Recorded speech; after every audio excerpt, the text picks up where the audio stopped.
Et salut la team des bouquetins, c'est Marie, j'espère que vous allez bien. Je suis super contente de vous retrouver pour une nouvelle vidéo. Je vais vous parler de la trilogie de Hurle de Diana Wynne-Jones.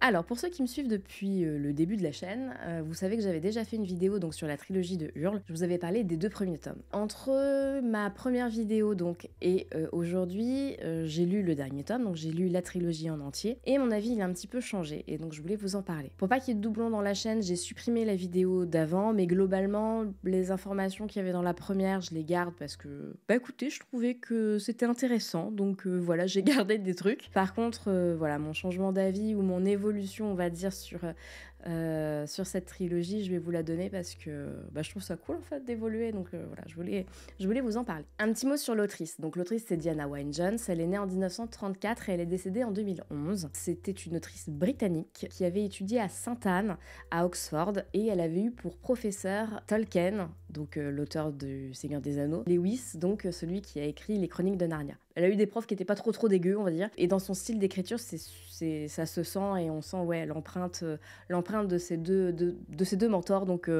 c'est assez cool. Petit fun fact, moi que j'aime bien avoir des petites informations comme ça sur les auteurs, je trouve ça cool. Ensuite, le premier tome, donc c'est Le Château de Hurle, c'est le livre qui a inspiré donc l'animé de Miyazaki.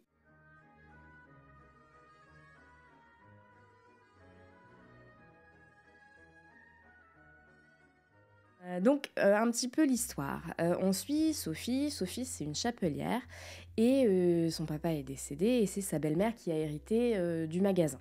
Elle fait beaucoup travailler Sophie du matin jusqu'au soir et généralement quand la boutique est fermée et qu'il n'y a plus les vendeuses, Sophie, elle est encore en train de fabriquer les chapeaux. Un soir, elle travaille tard comme d'habitude et est-ce que la porte était fermée? Est-ce que la porte était mal fermée? Ou est-ce que la vendeuse n'avait pas bien fermé la boutique?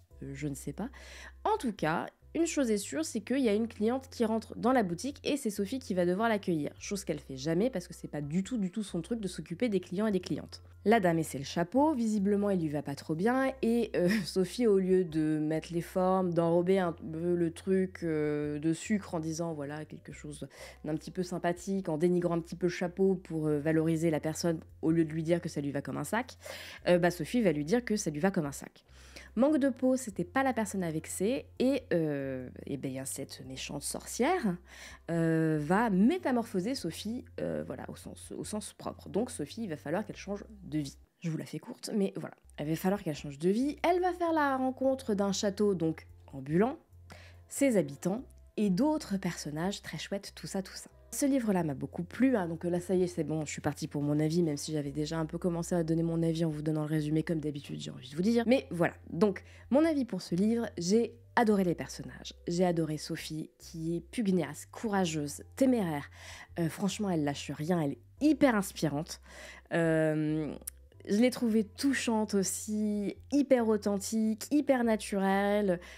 Un personnage vraiment que j'ai aimé suivre et que j'avais envie de suivre tout au long de son aventure. Donc vraiment un personnage vraiment que j'ai adoré. Je dirais même un de mes personnages préférés.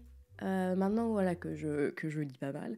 Franchement, ouais, c'est un de mes personnages préférés, je pense, de tout ce que j'ai pu lire jusqu'à présent. Elle a toutes les qualités d'un personnage principal à mon sens parce que elle est attachante, elle est crédible et puis elle est inspirante. Très honnêtement, si j'avais lu ce livre ado, j'aurais bien aimé me dire ah c'est comme ça que je voudrais être plus tard. Enfin, m'identifier au personnage en me projetant en disant voilà moi je suis là et elle a ces qualités là et j'aimerais bien les avoir aussi ces qualités. Donc vraiment voilà un personnage que j'aime vraiment beaucoup. D'autres personnages que j'ai beaucoup aimés, mais je veux pas trop vous en dire, mais en même temps, si vous avez vu l'anime de Miyazaki qui est quand même très connu, bon voilà, il y a des personnages qu'on va retrouver comme Calcifer. Alors, soyez pas déçus, hein, parce que entre le film et le livre, c'est quand même drastiquement différent. Il y a quelques inspirations, mais c'est quand même très différent. Mais il y a des personnages qu'on va retrouver comme Calcifer. Calcifer, c'est un personnage qui m'a beaucoup amusé, qui me fait rire. Honnêtement, un personnage très chouette, un personnage secondaire vraiment très cool. Il y a d'autres personnages, donc Hurle notamment, qui est un personnage un peu torturé, un peu un peu baroque, quoi, un peu dans le style, il en fait un peu ça ouais, ça en fait un peu des tonnes, et cetera. Mais c'est un personnage que j'ai beaucoup, beaucoup aimé et qui est drastiquement différent, en fait, de Sophie et je trouve que leur complémentarité est super jolie et je trouve que ça marche vachement bien. Donc voilà, j'ai adoré les suivre dans cette aventure-là, j'ai adoré la façon dont, l'autrice écrit. Bon ça, c'est pour les 3 tomes, hein. Elle a un vocabulaire qui est simple, accrocheur, les descriptions sont suffisamment détaillé pour qu'on s'y croie, mais pas trop pour qu'on puisse quand même broder autour avec sa propre imagination. Donc ça, je trouve que c'est vraiment ce que j'aime dans les descriptions. C'est ni trop peu, ni trop, donc ça, c'est top top. Euh, voilà, donc le premier tome, c'est clairement mon préféré des 3. Voilà, comme ça, je pose ça là, hein, voilà.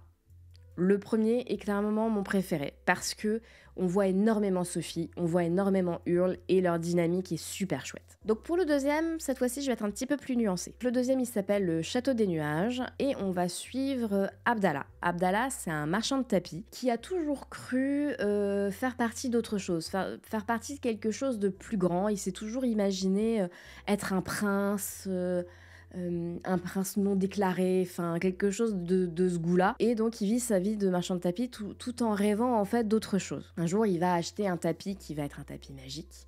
Ce tapis va l'emmener dans un endroit où il va faire une jolie rencontre. Il va faire la rencontre d'une jeune fille, pour pas trop en dire, qui a un très très joli nom, mais j'en dis pas plus. Et donc il va faire cette rencontre-là. Et en fait il va se passer un truc, c'est que au moment où ils se rencontrent, bah paf, il se passe un truc, et du coup, elle a disparu et il va falloir qu'il aille la sauver. C'est un livre que j'ai beaucoup aimé. On est un peu dans l'ambiance Mille et une nuits, Aladdin et tout. C'est des choses que j'aime beaucoup. Moi, Aladdin, c'était un de mes dessins animés préférés quand j'étais petite. Mais je vous avoue, j'étais ultra déçue parce que je m'attendais à retrouver Sophie, à retrouver Hurle pour une autre aventure. Potentiellement leur devenir avec potentiellement leur progéniture, je ne sais pas, mais enfin voilà. Je m'imaginais retrouver les personnages et on recommence pour une aventure avec les mêmes personnages. Et le fait que ce soit pas le cas, ça m'a déçue. Et du coup, ça m'a, je pense, beaucoup... En fait, ça m'a un peu gâché la lecture d'un livre qui est vraiment très très chouette, mais c'est pas ce que j'attendais. Donc voilà, si jamais vous avez lu le premier, que vous souhaitez lire le deuxième, ne soyez pas déçus. Vraiment, je vous donne l'info comme ça, vous le saurez pas. C'est pas les mêmes personnages. Alors, on va les retrouver à la fin, les personnages principaux, mais c'est assez anecdotique, franchement. Tout le livre, en fait, c'est complètement une autre histoire. Dans le même univers, certes, mais pas du tout la même localisation géographique. Donc vraiment, c'est drastiquement différent. Il n'y a pas les mêmes descriptions aux alentours. Enfin, vraiment, c'est complètement autre chose. Le style de l'écriture est le même, c'est hyper agréable à lire. Les descriptions, c'est la même autrice, donc agréable à lire aussi, mais pas la même histoire. Avec du recul, les ingrédients sont là. C'est une bonne histoire, Abdallah, il est cool. C'est... Quand même. Je nuance, mais il faut quand même que je sois honnête. J'ai été déçue parce que c'était pas les mêmes personnages. Mais je trouve que dans le deuxième, elle est un petit peu tombée dans des stéréotypes dans lesquels elle n'était pas tombée la première fois. Genre le garçon qui veut aller sauver la princesse, quoi. Ça, j'ai trouvé que c'était dommage. Alors après, c'est pas... Je m'emballe un peu, je tape dans le micro. Après, c'est pas non plus ultra cliché, les filles sont pas complètement passives, etc. Donc il y a quand même des trucs très très cool, surtout pour l'époque de l'autrice. Mais ouais, c'était moins surprenant, c'était moins original, j'ai trouvé. Après, ça reste une très très bonne lecture et tout. Mais le deuxième a été une grosse déception pour moi. Et du coup, j'avais pas envie de lire le troisième. Et quand j'avais terminé ma vidéo la dernière fois, j'avais dit en gros que si ça vous intéressait, je vous lisais la 4e de couverture, mais que je lirais pas le 3e. Et puis en fait, je me suis baladée avant de commencer mon apprentissage, que je fasse pas d'infidélité là où je travaille, j'ai acheté le livre avant d'arriver dans la librairie dans laquelle je suis. Et en gros, je me suis baladée dans une librairie et j'ai acheté le 3e en me disant c'est quand même dommage, l'univers était cool, j'ai bien aimé comment c'était écrit, allez vas-y, j'achète le livre. Donc j'ai acheté le 3e, donc La Maison aux 1000 détours.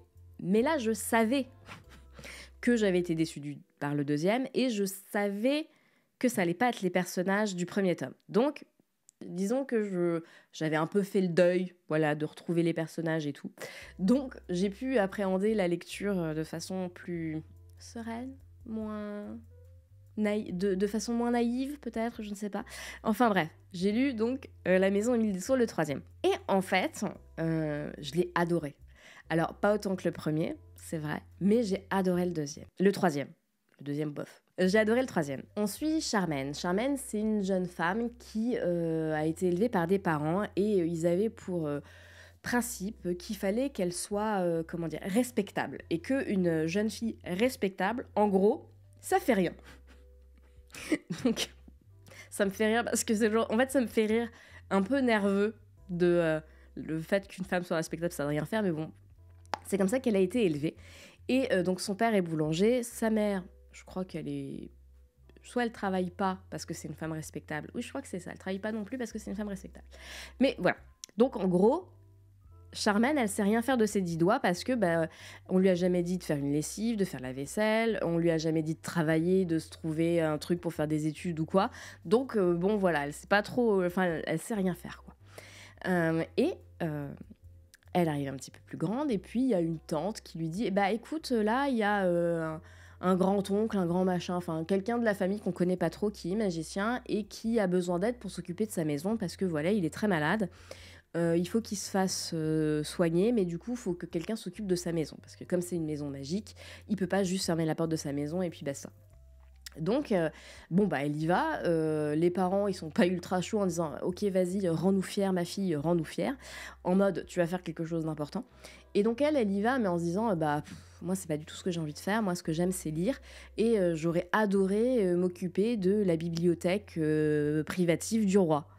Donc elle se dit écoutez, foutu pour foutu, hein, je vais y aller chez grand-oncle, mais en attendant je vais quand même tenter le coup, hein, j'y vais au culot, j'envoie une lettre au roi et puis je demande si c'est ok de pouvoir travailler dans leur bibliothèque.